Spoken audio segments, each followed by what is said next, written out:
boa tarde a todos. O nosso palestrante de hoje é o professor Rafael Drummond. O Rafael possui doutorado pela Universidade Federal de Minas Gerais, com estágio sanduíche na Universidade de Viena, e pós-doutorado pelo Instituto de Matemática Pura e Aplicada, o INPA. Atualmente ele é professor no Departamento de Matemática da UFMG.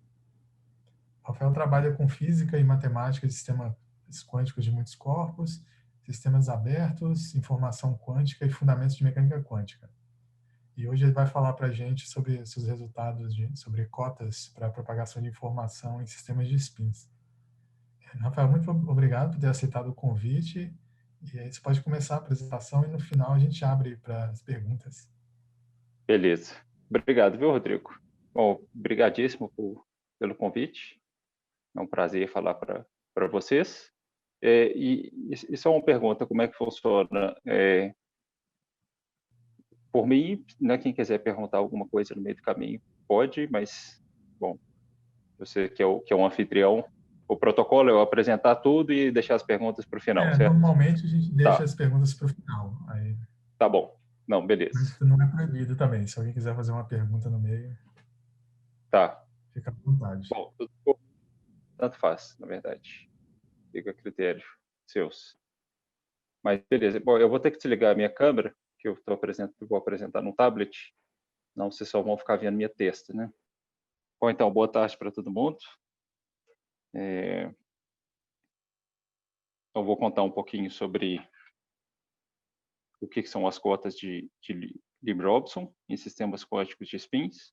E a ideia, na verdade, o grosso do que eu vou falar aqui são resultados, né, da área. Eu vou fazer uma grande, nesse tempo, nesse curto intervalo de tempo, vou passar a maior parte do tempo revisando resultados da área, e no final eu vou contar um pouquinho de um resultado nosso nessa linha. Então, a ideia por trás de uma cota de Lieb-Robson está relacionada com a noção de causalidade no sentido mais, digamos assim, relativístico da expressão, né? Aí no IIP esses tem o Rafael Chaves, que trabalha bastante com causalidade, mas num sentido bastante diferente, né? De inferência casal, de variáveis aleatórias e tudo mais. Mas aqui eu estou pensando em causalidade realmente algo no sentido de um cone de luz. E um exemplo simples, né, de um modelo, ou no caso aqui, uma equação diferencial em que, em que você não satisfaz uma noção de causalidade, é a equação do calor, a equação de difusão, porque é bem conhecido que se você colocar como condição inicial, né, de um problema como esse, uma função como essa, em que numa certa região aqui da reta, essa função vale exatamente zero, e ela só é não nula numa certa região aqui, num intervalo delimitado. Então é bem conhecido que para qualquer instante de tempo posterior, essa vai deixar de se anular instantaneamente, ou seja, não importa quão pequeno seja o intervalo de tempo que se passou, né? Instantaneamente essa função se modifica em toda a reta. Então, se você pensar que, por exemplo, essa função U significa a probabilidade, a densidade de probabilidade de uma partícula browniana, né? O que esse modelo te dá é que mesmo que você tenha certeza absoluta que essa partícula estava numa certa regiãozinha da reta em t igual a zero, então, para qualquer instante de tempo posterior, você tem uma probabilidade não nula de encontrar ela arbitrariamente longe daquela região onde ela se encontrar. Então, você tem uma possível violação de causalidade nesse caso. Quer dizer, a partícula poderia se deslocar de um ponto a outro do espaço, a princípio, com uma velocidade arbitrariamente grande. E, por outro lado, né, o protótipo de um modelo, ou uma equação que satisfaz um princípio de causalidade é a equação da 1. Aqui você tem certeza que, se você colocar uma condição inicial, né, uma equação da onda como essa, em que a sua função se anula, exatamente numa certa região, então você tem certeza que a função só vai poder se anular se você esperar passar um determinado intervalo de tempo, v vezes t, né, onde v aqui seria a velocidade de propagação dessa onda. Então, é interessante e esperado que num sistema de spins, em que você dela a dinâmica por mecânica quântica não relativística, você vai ter fenômenos similares a esse da equação de difusão. A causalidade não vai ser respeitada. A princípio, a informação ou propriedade desse sistema podem se propagar com velocidade arbitrariamente grande. Então, né, já no primeiro exemplo simples que a gente pode visualizar, um modelo como esse, eu tenho uma cadeia de spins com um hamiltoniano discreto, né, por essa expressão. Então, esses termos aqui, né, fazem com que os spins vizinhos flipem, digamos assim. Então, em particular, se você começar a dinâmica, né, descrita por esse hamiltoniano, por um estado aqui, ó, em que eu tenho um spin para cima e todos os outros estão para baixo, né, se esse é o seu estado inicial, o que, né, a gente pode se convencer sem muita dificuldade é que, né, a probabilidade desse último spin aqui, ó, dessa cadeia, flipar, né, a probabilidade de você encontrar ele para cima, ela se torna positiva para intervalos de tempo também arbitrariamente pequenos. Né? Uma maneira rápida de ver que isso vai acontecer é porque não é difícil ver que em algum momento essa probabilidade vai ser positiva. Okay? Em algum momento, você pode encarar que esse spin para cima aqui no canto esquerdo da cadeia é uma espécie de excitação. Esse hamiltoniano vai fazer com que essa excitação se propague ao longo da cadeia para a direita. Então, em algum momento, eu vou ter uma probabilidade razoável desse último spin estar flipado para cima. Então, e por outro lado, essa probabilidade aqui, como função da variável t, vai ser uma função analítica do tempo. Então, uma função analítica, se ou ela é constante igual a zero, ou ela se anula só em instantes de tempo discretos, em pontos isolados, né, do valor de t. Então, como é razoável ver que em algum momento essa probabilidade vai ser positiva, então ela tem que ser positiva para valores arbitrariamente pequenos de t. Se ela fosse zero, exatamente zero, num intervalo ao redor de t igual a zero, essa probabilidade teria que ser zero para tudo t. Então, o ponto é que, se você descreve, né, uma cadeia de spins usando mecânica quântica não relativística, mesmo que a interação entre os sítios seja de curto alcance, né, só com, por exemplo, interações entre primeiros vizinhos, propriedades, né, por exemplo, a magnetização ou partículas naquela sua cadeia, podem propagar a rigor com velocidade arbitrariamente grande. Agora, o que acontece, por outro lado, nesse exemplo, é que você pode mostrar que, muito embora essa probabilidade do spin, do último spin flipar, seja não nula para qualquer t muito pequeno, ela vai ser certamente muito pequena nessa janela de tempo aqui. Quer dizer, você tem que esperar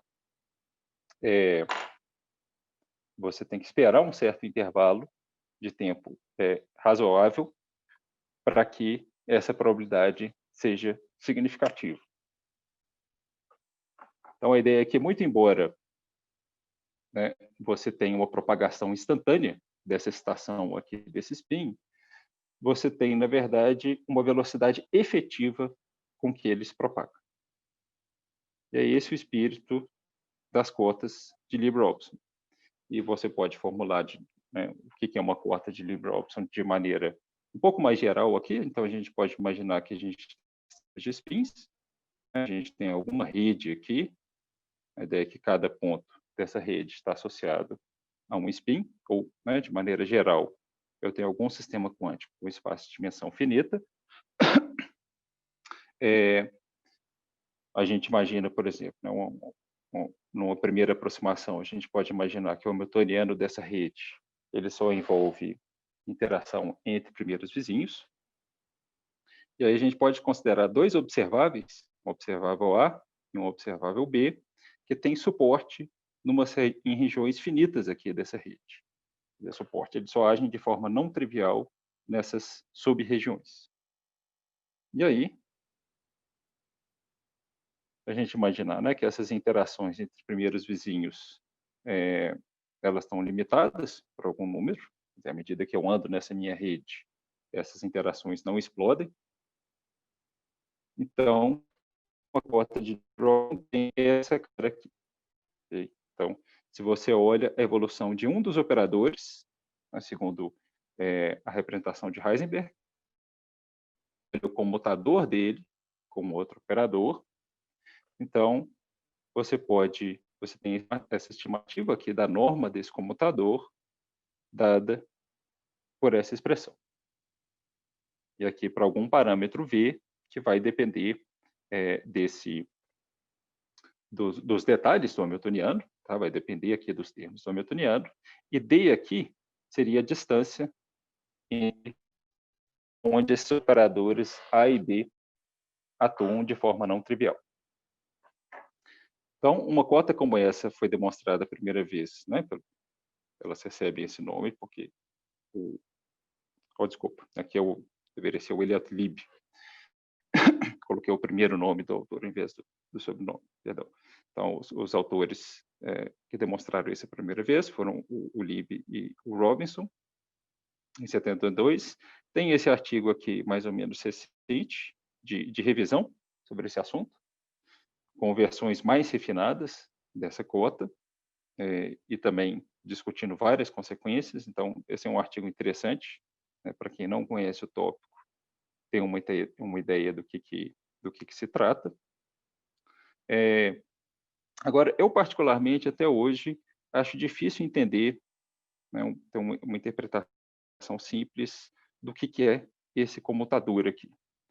Tá? Então, você pode, né, principalmente porque um dos operadores você evolui, segundo a dinâmica, o outro não, mas, né, por mais que seja difícil interpretar essa expressão diretamente,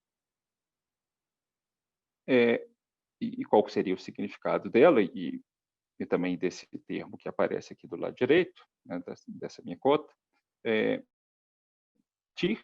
dessa desigualdade você deriva várias outras que têm um significado físico bastante claro. Né? Não que isso não tenha significado físico, mas eu vou discutir algumas consequências aqui que deixam bastante claro que tipo de limitações, né, que essa desigualdade aqui implica. Bom, mas primeiro deixa eu chamar a atenção aqui, né, esse termo, essa exponencial aqui, ela tem um significado importante, e uma maneira de visualizar isso é identificando que ela define uma espécie de cone de luz. Ou seja, se eu fizer um diagrama aqui, ó, de tempo por distância entre esses objetos, né, da rede, traço aqui essa reta exatamente, essa reta de inclinação V. Bom, esse diagrama seria de inclinação 1 sobre V. Então, vocês observem que nessa região aqui, ó, desse diagrama, essa exponencial vai ser negativa. Né? Então, o que essa expressão está dizendo é que nessa região, essa exponencial vai ser muito pequena, vai ser próximo de zero. Perdão, o argumento da exponencial vai ser muito negativo. Né? Onde você estiver dessa reta aqui, mais negativo vai ser o argumento, e, portanto, menor exponencial, e, portanto, menor vai ser esse comutador. Então, seja lá o que significar exatamente esse computador, o fato é que ele é muito pequeno nessa região, e a princípio, nessa outra região aqui, ele pode ser qualquer coisa, tá? Ele pode ser grande. Então, isso lembra a ideia de um cone de luz. Muita gente chama isso de um cone de luz efetivo. Certo? Cone de luz lá da relatividade restrita. Então, uma primeira consequência que você pode tirar dessa desigualdade, que é razoavelmente rápido de tirar, e que, para mim, tem um significado mais operacional, mais claro do que ela significa, é o seguinte: a gente pode considerar a dinâmica dessa minha rede segundo dois estados. Eu tenho um certo estado inicial aqui, psi, não importa qual seja, tá? Ele não precisa ser um autoestado do Hamiltoniano ou nada assim, qualquer estado da rede. E a gente pode ter um outro estado, esse estado inicial que eu tinha, só que ele foi perturbado localmente, tá? Segundo uma unitária. A ideia aqui, ó, essa região está dizendo aonde que essa unitária atua de forma não trivial. Então, da cota de Lie-Robson, você tira o seguinte: se você comparar, e aí por outro lado, eu vou olhar aqui para o valor esperado de algum observável que está distante dessa região aonde foi feita, tá? A perturbação, aqui eu teria uma distância d. Eu estou a uma distância razoável, né, de aonde eu vou medir alguma coisa na minha rede, da região aonde houve essa perturbação inicial desse estado inicial. Aí, se você comparar os valores esperados, ó, desse observável para um estado não perturbado e do observável, a evolução do valor esperado observável para o estado perturbado, né, essa diferença entre valores esperados satisfaz uma desigualdade tipo aquela da cota de Lie-Robson. Então, em particular, implica que nessa região aqui, ó, do meu diagrama de tempo por distância, nessa região onde a exponencial é pequena, eu observo que os valores, então essa expressão vai ser muito pequena e, portanto, os valores esperados nessas duas situações vão ser muito próximos. Ou seja, para eu detectar consequências dessa perturbação local que eu fiz aqui no meu estado inicial, eu tenho que esperar um intervalo de tempo da ordem de D sobre V. Ok? Antes disso, então, essa quantidade aqui pode ser não nula, né, como eu disse, né, aqui a gente tem uma teoria não relativística, então o efeito dessa perturbação pode ser sentido instantaneamente numa região distante, mas variações significativas dessa perturbação só vão ser sentidas depois de um intervalo de tempo que é proporcional à distância. Tá? E aí, enfim, então essa é uma consequência que você pode tirar. Uma outra interessante é que a gente imagina que eu tenho um observável como esse aqui, ó, que atua em um sítio só, tá? Digamos, o operador sigma x, imaginando como uma rede de spins meio. Então, bom, esse operador, a ideia de suporte de um operador é basicamente onde que ele atua de forma não trivial na rede.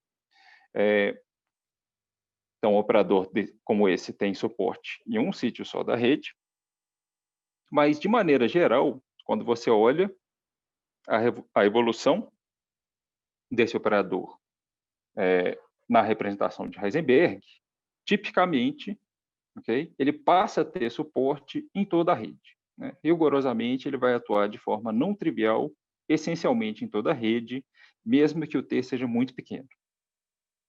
E o interessante é que essa cota de Lie-Robson permite você garantir, tá, muito embora esse operador evoluído esteja atuando na rede como um toda, ele só vai atuar de forma significativamente não trivial, tá? Então ele vai ter um suporte aproximado numa região ao redor do sítio, onde, né, o operador no instante t igual a zero atuava de forma não trivial, e com raio, né, uma bola ao redor desse sítio, com raio dado por V vezes T. Ou seja, essa cota está dizendo o seguinte, que o suporte de um operador vai crescendo, ou pelo menos o suporte efetivo desse operador cresce aproximadamente com essa velocidade v. Okay? Então, de maneira mais explícita, a cota é o que você consegue gerar isso, e de maneira um pouco mais geral, eu pego um observável que tem suporte numa região X, tá? Então, o X aqui seria a região do suporte do A. Eu olho para a evolução exata desse operador. Aqui, eu estou essencialmente tomando um traço parcial, ok? Dessa evolução do operador A, e numa região que tem essa forma aqui, ó, tá? Eu considero o que se chama de engordamento do conjunto X. Tá? Olha, todos os sítios, essa região é formada por todos os sítios que estão a essa distância da região X inicial. Então, a princípio, esse operador ADT tem suporte na rede toda, mas se eu tomo o traço parcial dele e olho como que ele está atuando só nessa região, eu obtenho um operador, tá, que está atuando de forma muito parecida com o meu operador evoluído, tá? Desde que essa quantidade aqui seja muito grande, né? Quanto maior eu pegar esse delta aqui, melhor vai ser a aproximação do operador A por esse operador que tem realmente suporte numa região delimitada. Desculpa, Rodrigo, eu perdi controle do tempo. Que horas que a gente começou?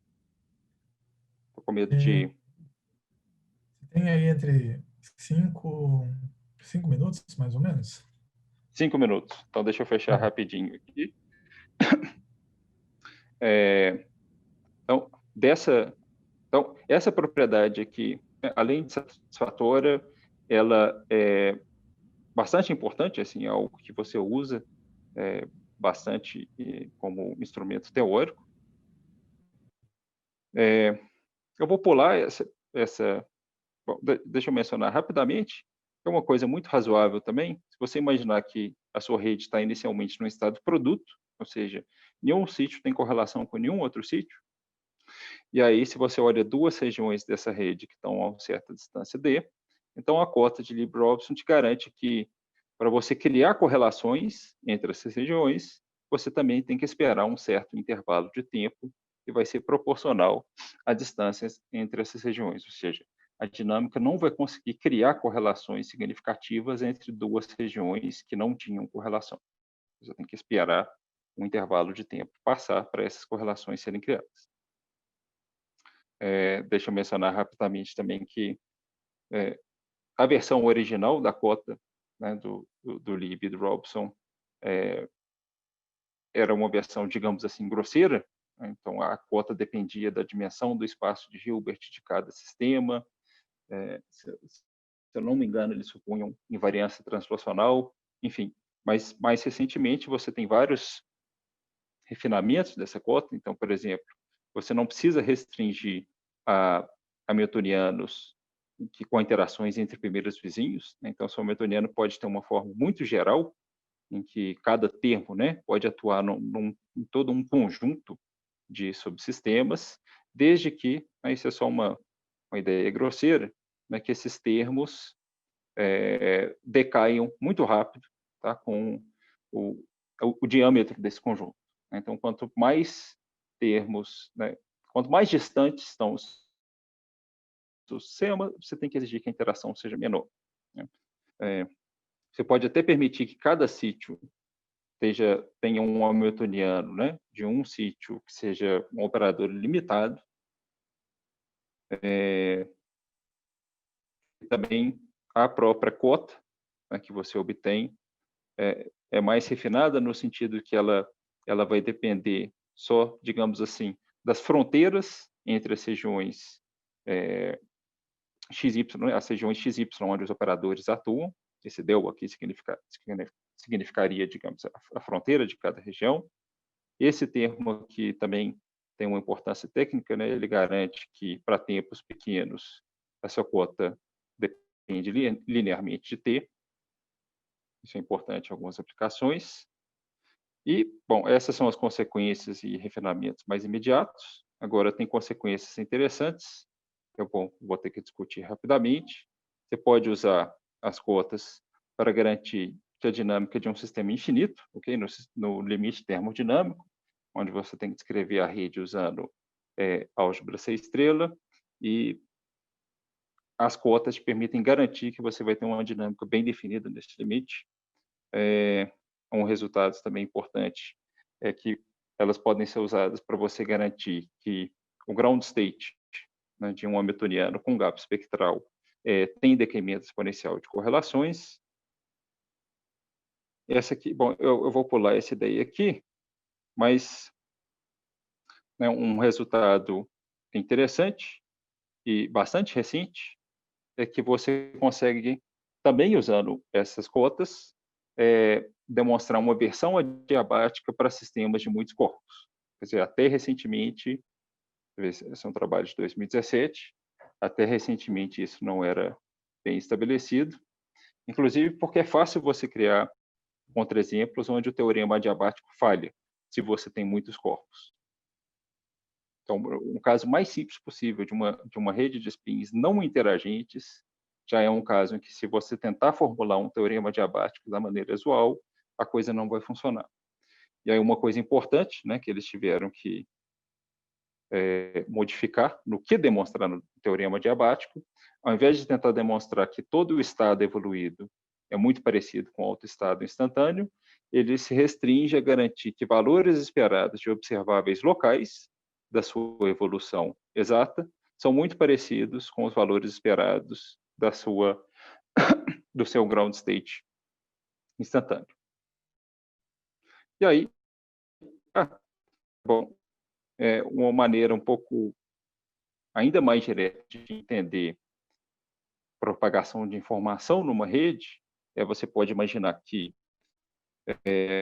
você vai deixar o sistema, a sua rede, evoluir segundo um estado psi-zero, e você pode atuar nesse estado no instante t igual a zero, com um certo conjunto unitárias, só numa região X, e aí daí que esse índice aqui vai ser justamente alguma informação clássica que você está querendo comunicar a uma pessoa que pode ter acesso e pode medir coisas na região Y. Então, essa pessoa vai ter acesso à cidade dessa região Y. E aí, para você ter uma ideia do quão eficaz vai ser esse canal de comunicação clássica, né, entre a região X e Y, você precisa ter uma ideia de como que a entropia de von Neumann, né, desses estados reduzidos. A ideia é que, se eu tenho um certo estado ρt evoluído e um estado ρt onde eu tive uma perturbação no meu estado inicial, tem que ser capaz de estimar essa diferença.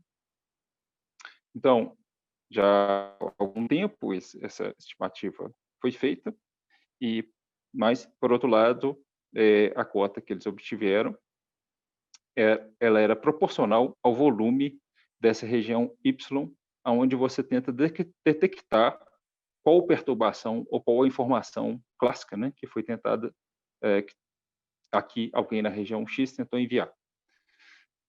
Então, a princípio, né, se você pudesse fazer essa região Y ser muito grande, mesmo ela estando muito distante da região X, onde essa perturbação foi feita, você poderia detectar esse sinal. Né? E o que a gente fez, eu e uma aluna minha, ex-aluna, a Natália Mola, foi mostrar, né, que você pode refinar um pouquinho essa estimativa e garantir, né, que, no final das contas, essa quantidade ou essa variação da entropia de von Neumann, ou a quantidade de informação que você vai detectar nessa região Y, em última instância, vai depender realmente só da distância entre essas regiões. Beleza, então acho que eu até extrapolei um pouquinho o tempo, né? E posso encerrar aqui.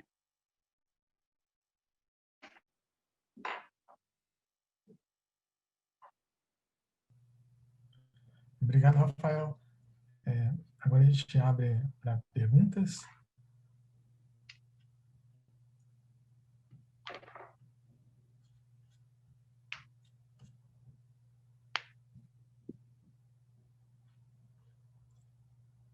acho que eu posso começar com uma pergunta.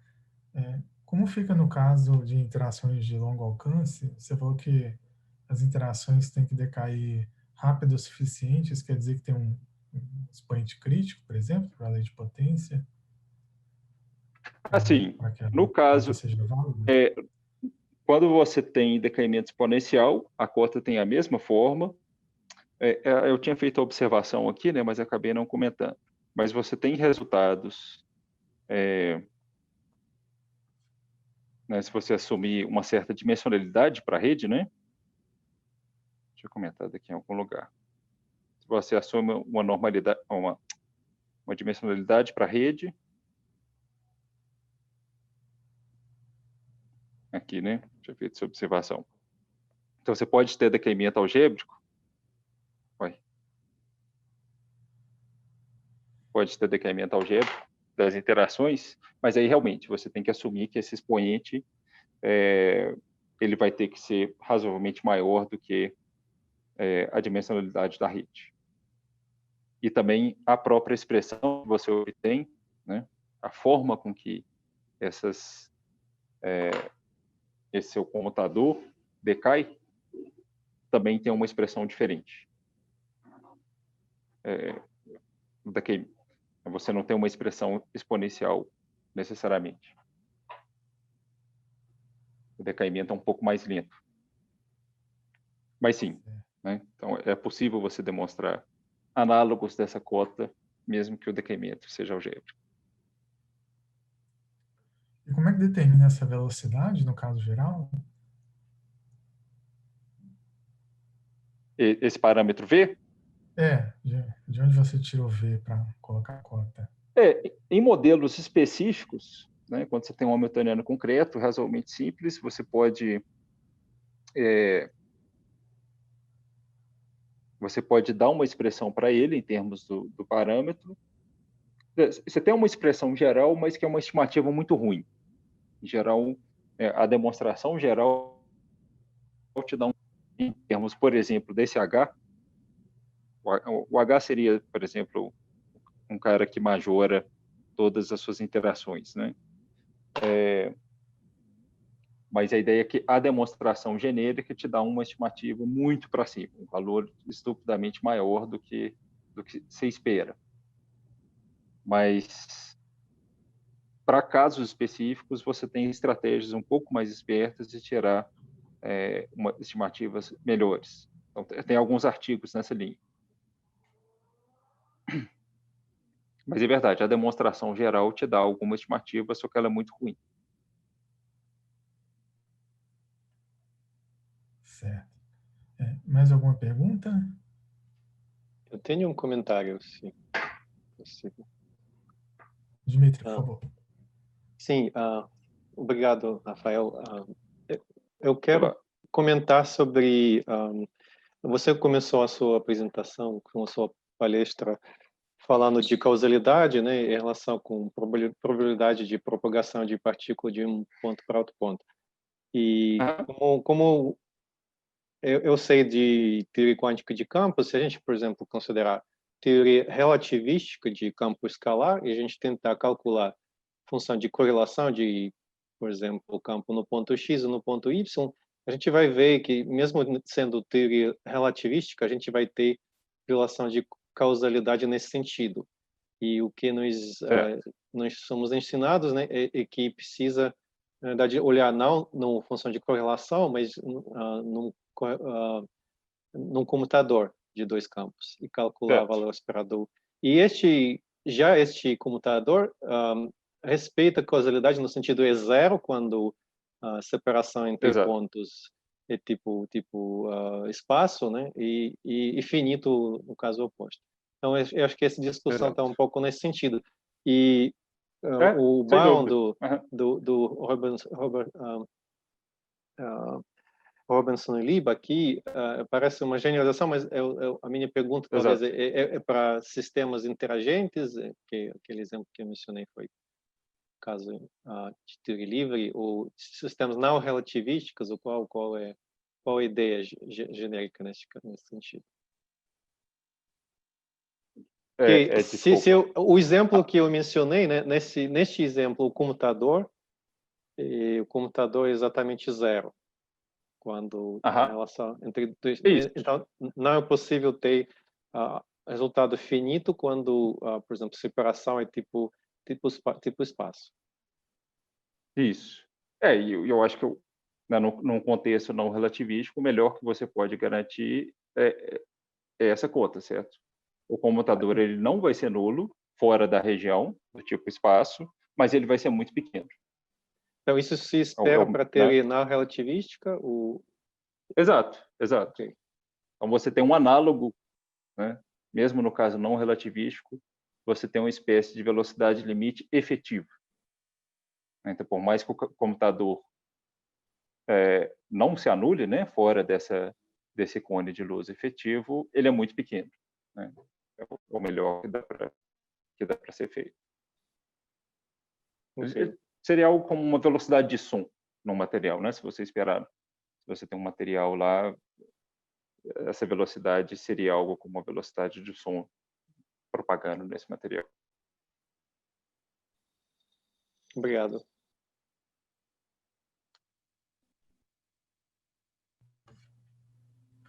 Mais alguma pergunta?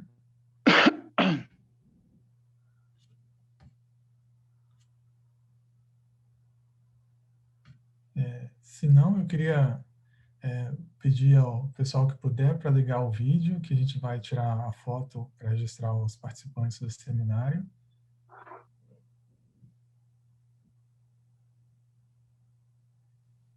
Eu posso talvez perguntar sobre constante que aparece no bound, né? Que se ela tem algum sentido físico ou só uma constante que depende do sistema, um constante numérico. Aquela constante V?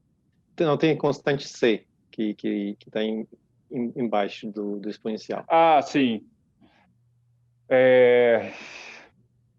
Ela não tem nenhum significado importante, né? Em geral, ela vai depender da estrutura espacial da rede, vai ter alguns elementos combinatóricos, digamos assim, naquela constante. Mas, em geral, quer dizer, é uma constante enorme, sem muita interpretação direta, até onde eu sei. Ela vem da estrutura espacial da rede, mas até onde eu sei, você não interpreta de forma simples. Ok. A gente tem que assumir algo tipo 1, né? Ou você falou que ela é grande, essa constante. Um número grande, ou ele cresce com o tamanho do sistema? Não, exatamente. Não, ela não depende do tamanho do sistema.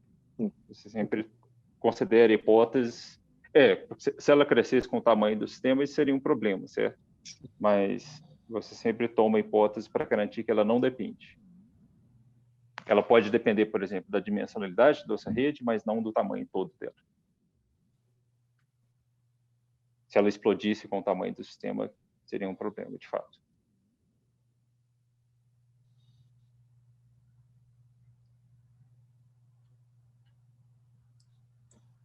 Certo. Então, já temos a foto e eu queria aproveitar que, na verdade, esse é o último seminário do ano e eu queria fazer um agradecimento geral a todo mundo que contribuiu. E esse ano, o Dmitry e eu ficamos responsáveis pela organização dos seminários, mas, como você sabe, infelizmente, nós só tivemos 2 seminários presenciais. O último foi o seminário da Samurai, que foi dia 13 de março, faz mais de 8 meses. E desde o começo de junho a gente está aí nesse formato virtual, né? E desde então tivemos 24 seminários virtuais. No começo a gente apanhou um pouco, mas acho que depois começou a funcionar e de maneira geral acho que a experiência foi válida e foi bem sucedida. E por isso eu queria agradecer a todos os palestrantes que toparam esse formato. No começo eu achei que ia ser difícil manter um seminário por semana, porque normalmente a gente conta com os pesquisadores visitantes, os organizadores de evento, né, para vir dar o seminário. Mas aí a gente conseguiu manter toda semana um seminário. Todo mundo que a gente contatou sempre respondeu com muita boa vontade. O Rafael, por exemplo, hoje tinha problemas com a internet fixa dele, mesmo assim se dispôs a dar o seminário e falar para a gente aí pela conexão do celular. E aí eu espero que no futuro próximo a gente consiga trazer aqui, Rafael, trazer mais gente também para interagir cara a cara mesmo, a moda antiga. Com certeza. Bem Eu melhor. agradeço também o pessoal da plateia aí que participou aqui pelo Zoom ou pelo YouTube, né, assistindo os vídeos depois, nos seminários. E queria agradecer também ao Valdelino, nosso host aí, que trabalhou nos bastidores para que tudo funcionasse, e o pessoal da divulgação também, o Ciro, o Juliano, o Steven, né, que também foi além do que eles normalmente fazem, contribuíram com as ideias aí para a gente conseguir alcançar cada vez mais gente com os seminários.